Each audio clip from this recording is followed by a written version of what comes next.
Pandemonium is one of those games that I've had on my shelf for a while, and recently I decided to sit down and finally play it, and I'm about 2/3 of the way through, so that alone is enough of a sign that I kind of like the game. A lot of early 3D games haven't aged that well, and I think the reason for that is the leap from 2D to 3D was phenomenal. So I imagine that a lot of companies just struggled with it, and I think Crystal Dynamics, I think they purposely made it a 2D game with 3D graphics, so they could take advantage of the new hardware, but still make their development a lot easier, and because of that the game's aged quite well. There are sometimes split paths, but you are stuck on the same track for the entire time, but in a weird way I kind of like the aesthetic quite a bit, because it looks weird. And for a game called Pandemonium, it should be weird. You could pick one of two characters, man and woman. I forgot their names. I usually play as the woman because she has a double jump, which admittedly is kind of annoying that for the double jump you have to do the second jump quite quickly. You can't wait and do it later. The game's super simple. You just make your way to the end of each level, and there's occasionally a boss. It's simple, and I respect simplicity. I think things work better when they're simple for the most part. It means you can streamline your focus a bit instead of just doing everything and putting your finger in every pie. And now I want pie.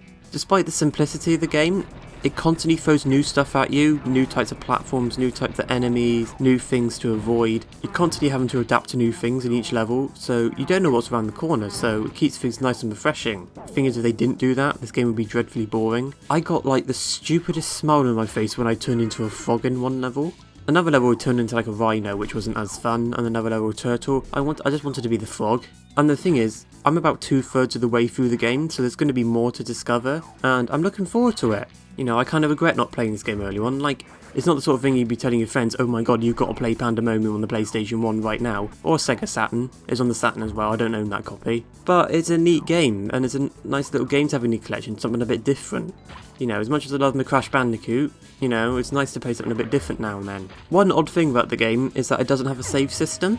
And at first that sounds absolutely miserable, but luckily there are passwords. When you get a game over, you go back to the main menu, and luckily it remembers your last password, so you don't have to type it back in again, which is quite nice. But yeah, that's Pandemonium. It's a decent game. I would definitely recommend giving it a go. It's not going to blow your socks off, but you'd probably enjoy your time playing it. It's an enjoyable game, the presentation's quite good, and it runs quite good. There's very few instances of slowdown. Oh, there's one thing I forgot to mention. There are these enemies in the game, like these little bats or little flying things, and they are the cutest things in the world.